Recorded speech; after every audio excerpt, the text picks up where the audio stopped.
Kejadian pasal 48. Yakub memberkati Manasye dan Efraim. Sesudah itu ada orang mengatakan kepada Yusuf, "Ayahmu sakit." Lalu dibawanyalah kedua anaknya, Manasye dan Efraim. Ketika diberitahukan kepada Yakub, "Telah datang anakmu Yusuf kepadamu." Maka Israel mengumpulkan segenap kekuatannya, dan duduklah ia di tempat tidurnya.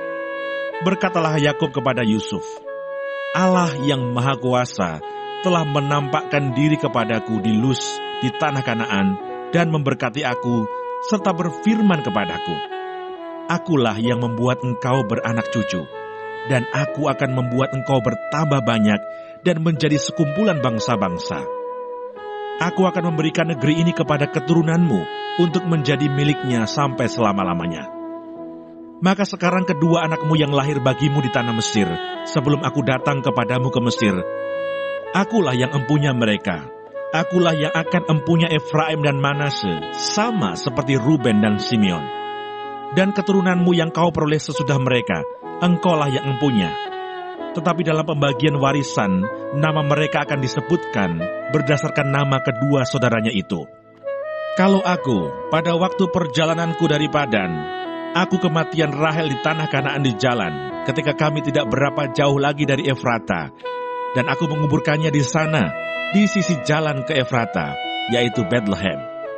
Ketika Israel melihat anak-anak Yusuf itu, bertanyalah ia, 'Siapakah ini?'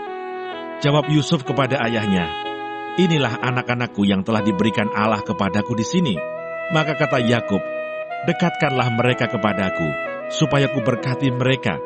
Adapun mata Israel telah kabur karena tuanya, jadi ia tidak dapat lagi melihat. Kemudian Yusuf mendekatkan mereka kepada ayahnya, dan mereka dicium serta didekap oleh ayahnya. Lalu berkatalah Israel kepada Yusuf, 'Tidak kusangka-sangka bahwa aku akan melihat mukamu lagi. Tetapi sekarang Allah bahkan memberi aku melihat keturunanmu.' Lalu Yusuf menarik mereka dari antara lutut ayahnya, dan ia sujud dengan mukanya sampai ke tanah. Setelah itu Yusuf memegang mereka keduanya, dengan tangan kanan dipegangnya Efraim, yaitu di sebelah kiri Israel, dan dengan tangan kiri Manasye, yaitu di sebelah kanan Israel. Lalu didekatkannya lah mereka kepadanya. Tetapi Israel mengulurkan tangan kanannya dan meletakkannya di atas kepala Efraim, walaupun ia yang bungsu, dan tangan kirinya di atas kepala Manasye. Jadi tangannya bersilang, walaupun Manasye yang sulung. Sesudah itu diberkatinya lah Yusuf, katanya, 'Nenekku dan ayahku, Abraham dan Ishak, telah hidup di hadapan Allah. Allah itu sebagai Allah yang telah menjadi gembalaku selama hidupku sampai sekarang, dan sebagai malaikat yang telah melepaskan aku dari segala bahaya.